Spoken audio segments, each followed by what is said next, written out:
Registration for the 2023 AFCA Convention is now open. Join us as AFCA returns to the Queen City. Mark your calendars for January 8th through the 10th, 2023 in Charlotte, North Carolina. If you are attending the convention, dues, fees, and ticket requests not received by December 10th will be processed on-site at a higher convention fee and ticket price. For more information, visit afca.com. This week on Inside the Headset, we are featuring Alderson Broaddus University's Matt Perotti. Coach Perotti explains sprint football, discusses recruiting, and gives insight into how he learns more about the game.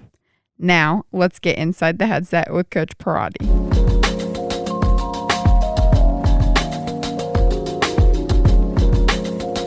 Coach, what's going on? How are you?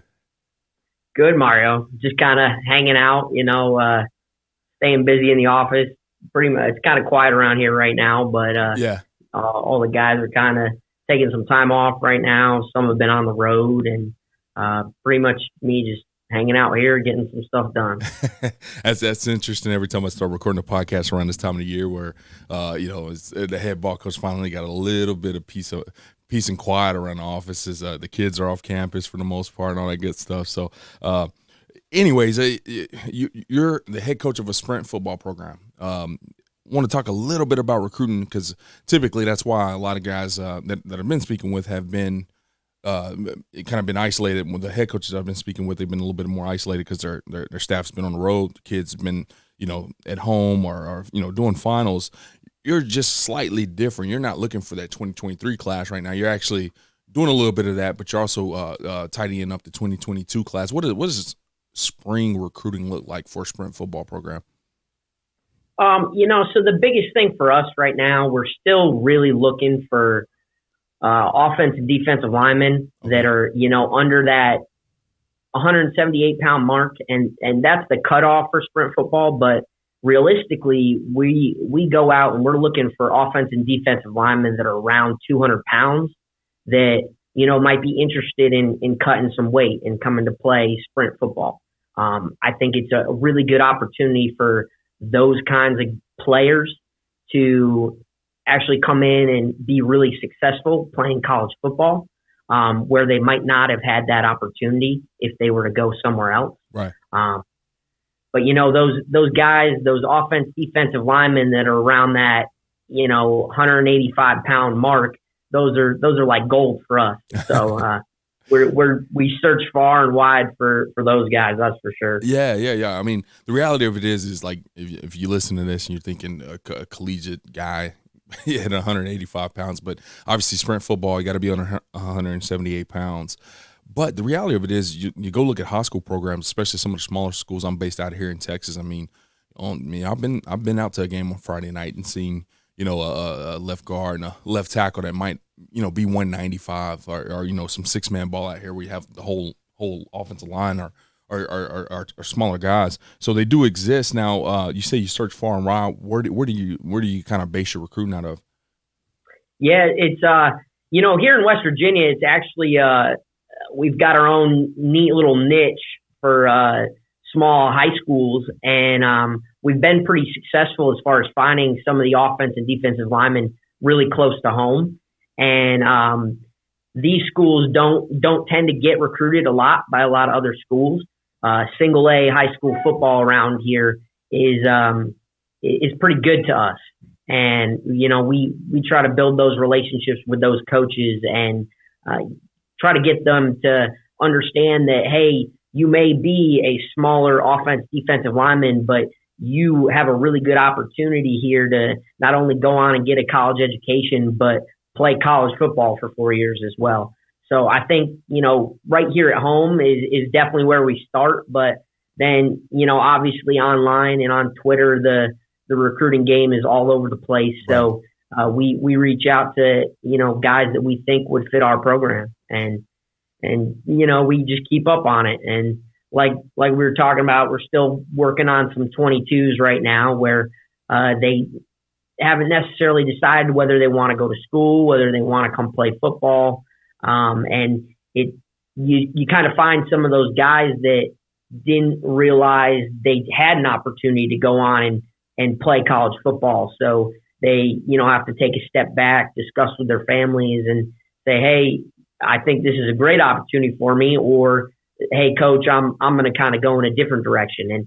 And that's completely fine. But, I think the biggest part about sprint football is that those types of kids don't know about it. And I just really want to keep reaching out to these high school coaches and say, hey, if you have that defensive lineman that is around that 200-pound mark, well, he's got a really good opportunity to go on and play college football for 4 years. Right. So. Well, let me ask you this because I kind of hopped straight into the recruiting conversation with you with what you guys were doing because we were talking beforehand, and I played at West Point for 1 year. We had a sprint football program, so I actually have some familiarity with it, although I didn't participate or anything like that. But the reality of it is most people listening to this, probably minus the 178 I just mentioned, might not know some of the differences. Just talk about a little bit about the game of sprint football, just the intricacies that may be differ a little bit from traditional, collegiate, high school, National Football League football. Yeah, absolutely. The rules, as far as the rules go, we follow NCAA football rules. So everything rules-wise is exactly the same. Offense and defensively, you'll see a lot of similarities. I think the biggest difference that you'll notice is the speed of the offensive defensive line play. And I think if you were really studying football, that'd be something that you would notice right away. But if someone were to come up to a game that was just being played and they were driving by and wanted to watch a football game, I don't think they would notice. They would just think two teams are playing a football game right now.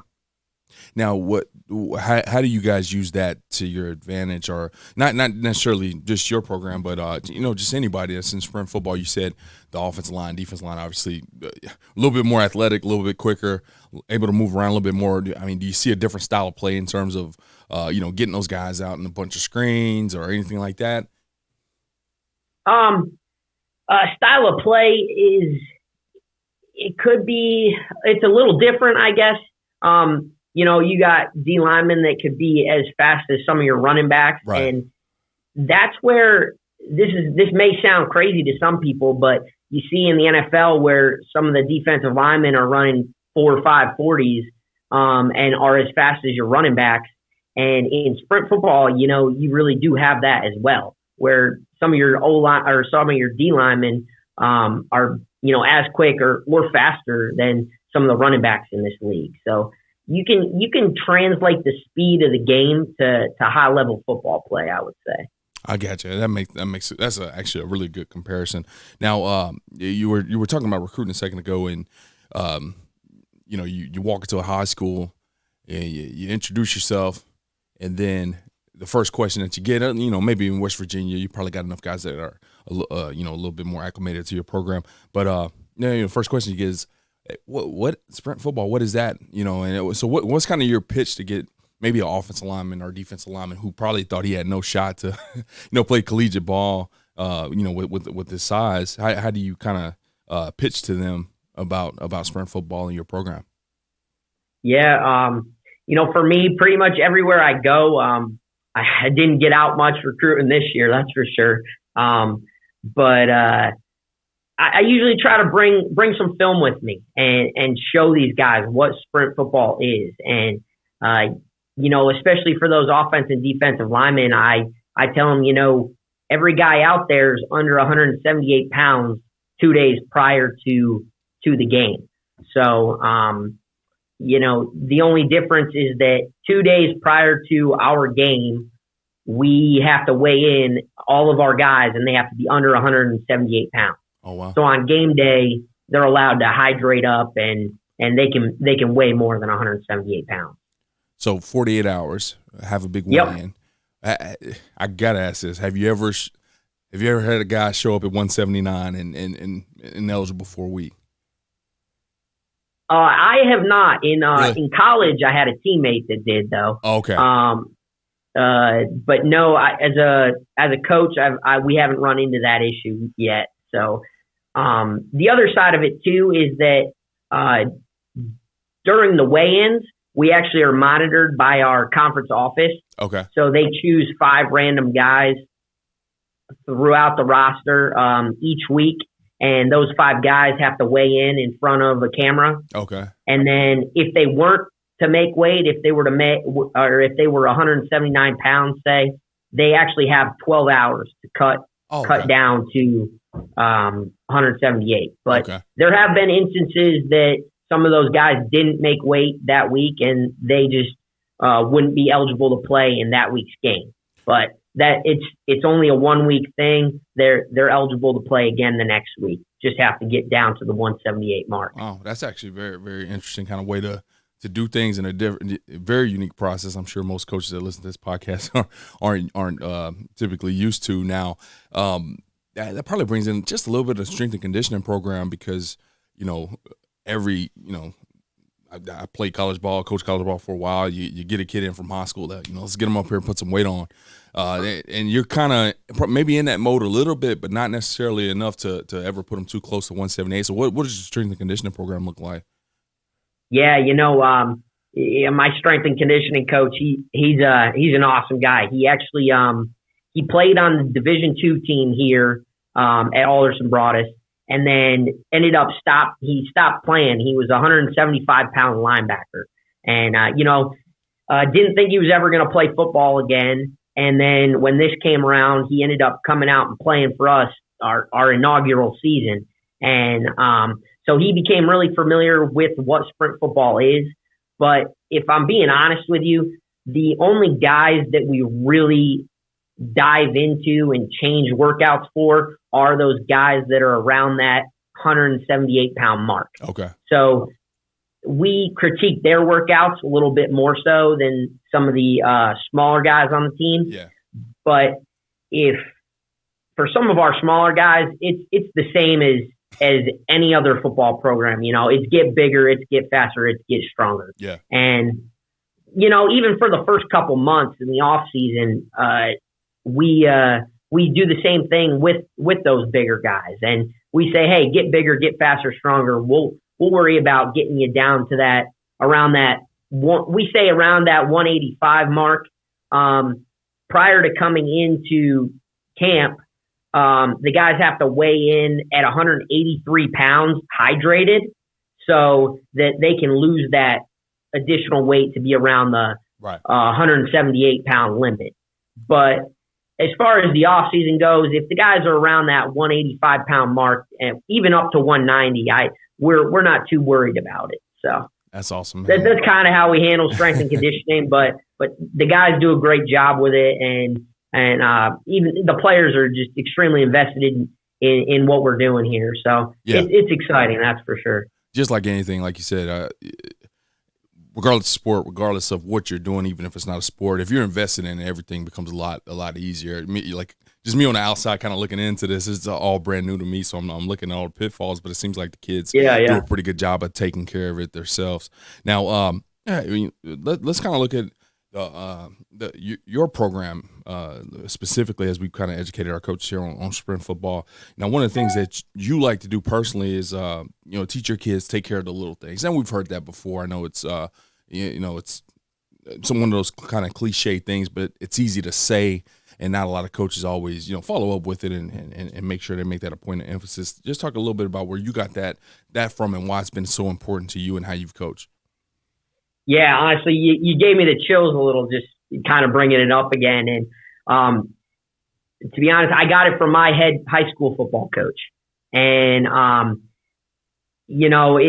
the whole saying is take care of the little things, the big things will take care of themselves. Right. And if I'm being honest with myself, I take that to heart every day. I try to take care of the things that are right in front of me and I allow the big things to just fall into place.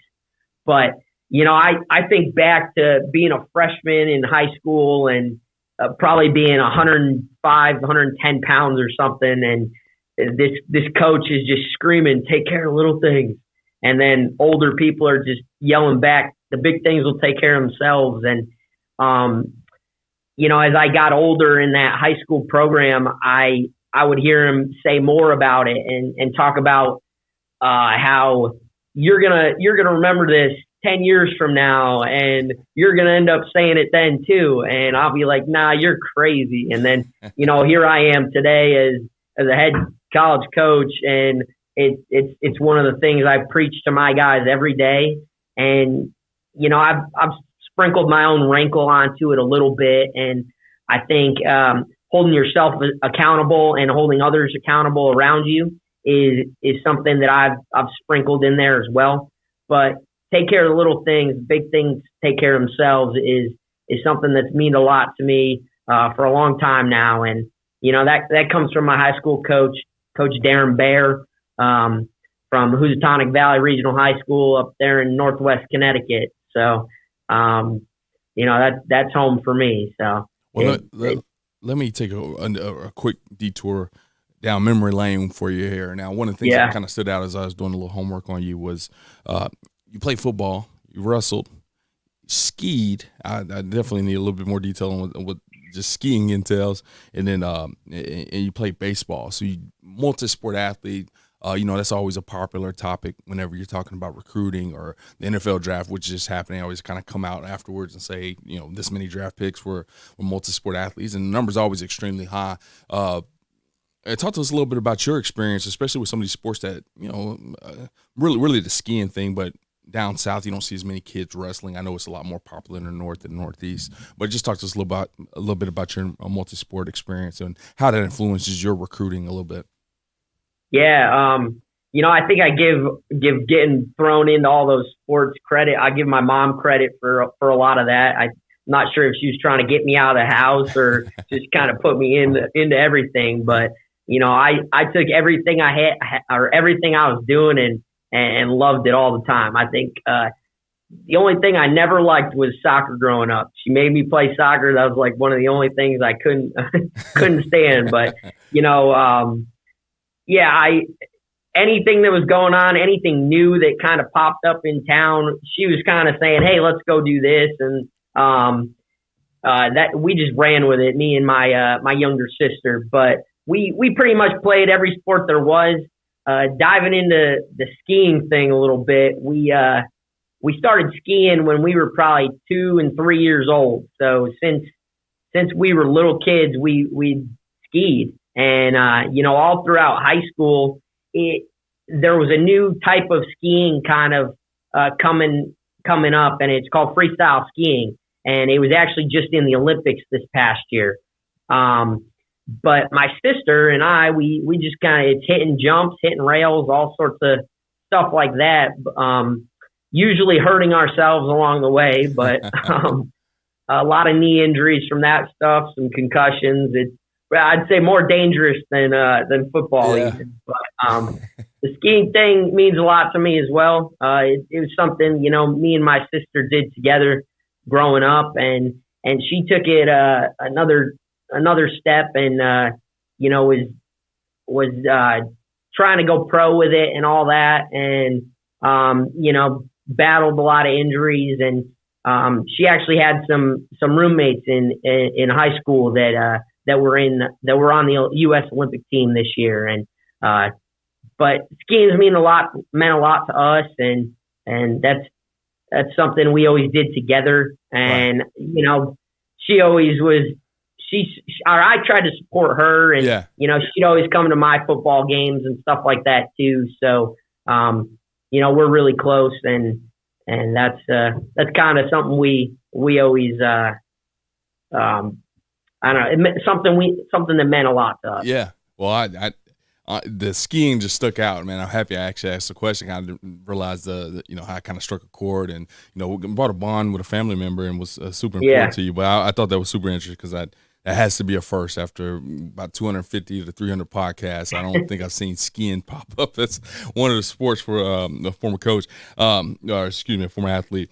Now, one of the last things, and I absolutely love, if you look in the background, anybody's watching the video version of this podcast, you can actually see his AFCA badge from, I can't tell what convention that is. Might have been the year before. Oh, yeah. I think that's this year, actually. That's this year. Yeah. Okay, cool. Well, that's always puts a smile on my face. But you're definitely a student of the game. I know we've had some conversations prior to this podcast before, and I know just the X and O's and once again, just being a student of the game is important to you. Where do you go? Who do you look to? You're definitely a young guy, so I'm sure you have some mentors and people that you reach out to. When you're trying to, deepen your understanding of a play, a concept, a scheme, philosophy, whatever, where's your kind of go-to to learn a little bit more about ball? Geez, I think that's got to have to start in high school. I mean, just kind of my philosophy and how I carry myself. I think that it starts in high school. With Coach Bear. Going into college, my head coach, Coach Ewald, I think, he really sharpened my offensive mind, and it also helped sharpen the defensive side of my brain as well. Just, I always remember him saying, always have an answer for something. Always have an answer. Always have an answer. And so I think I definitely got that from him. After coaching at Franklin Pierce, where I went, I moved back home and coached at Torrington High School under Gaitan Rodriguez, and he kind of helped me understand that character development is important, and having good people and good guys equals good teams. And then I think when I moved down here, I was originally hired as a quarterbacks and running back coach. And our head coach, Denny Crehan, he was the guy who actually started the Division II football team here. And then he actually was going to coach the sprint football team for the first season as well. He ended up retiring, and so things kind of shifted around, but I kind of fell into the defensive coordinator role, and, he taught me everything I would say that I know about defense. And, after he retired, he stuck around for a couple months, and, we were on the whiteboard from 8 a.m. till lunchtime and just grilling me defensively and stuff. So I learned all the defensive stuff from him, I would say. And, when I have questions or I get stumped with some things or things that I'm not too sure with, I'll usually shoot him a text and say, hey, what do you like to do in this situation? But other than that, it's just kind of reaching out to other coaches that I know and say, hey, what do you like to do here? And what have you done with this in the past? And I think if you ever get stumped in scheme wise or plays or something, it's really important to reach out to anyone who's in the game of coaching football, because if you haven't seen it, right. Excuse me, they probably have. Yeah. So no doubt. That's kind of what I like to do. That's for sure. Well, that's awesome that you've been so dedicated to your development and been involved with the AFCA. I definitely appreciate our relationship. And Coach, I thank you so much for hopping on and talking a little bit about sprint football. I know you're probably educated a bunch of guys probably on Google right now, just looking it up. So thanks so much. And I know the game of sprint football is important to you, so I do appreciate you kind of reaching out to me and talking a little bit about it. Yeah, absolutely. And, seriously, I appreciate this. The goal is to expand the sprint football league, and that's what we're trying to do right now, and educate more coaches across the country as to what we got going on here. That's for sure. Amen, Coach. Well, thanks again for being a part of that mission, and thanks for being a part of ours at the AFCA. I appreciate you hopping on. Absolutely, Coach. We'll talk soon. Thanks for listening to this week's episode of Inside the Headset. If you heard anything on this episode that you would like to learn more information about, head over to afcapodcast.com, where you can find every episode and all of the corresponding show notes. While you're there, take a second to rate, review, and subscribe to the podcast. If you have any questions, comments, or suggestions for the show, please let us know by sending an email to podcast@afca.com. Make sure to follow the podcast on Twitter at Inside the Headset and tag it when you share each episode. You can stay up to date with all things AFCA by following the @WeAreAFCA Twitter account. Every episode of Inside the Headset can also be found on your favorite audio streaming platforms such as Spotify, Apple Podcasts, and YouTube. If you are not currently a member of the AFCA, be sure to find us online at afca.com and apply to join over 10,000 NFL, college, and high school coaches from around the country who are striving to be the best they can be. With an AFCA membership, you gain invaluable access to the annual AFCA convention, the bi-monthly magazine, and the new and improved digital library, which contains thousands of videos and articles contributed by hundreds of current and former football coaches. You can also visit afcainsider.com to sign up for our free weekly email newsletter on the right-hand side of the screen. It comes out every Tuesday at lunch and is filled with great articles and stories written by many of the same coaches you hear on the podcast. It's geared to help you become a better coach tomorrow than you are today. Be sure to connect with me on Twitter at Coach Mario Price, and remember, the AFCA is not just an annual convention. It is an association that continually promotes education, guidance, and networking. But it is also so much more than that. The AFCA is about celebrating the past and educating the future. It is about developing great coaches who will produce great teams and even better people. So invest in your skill set and impact today by engaging with the AFCA.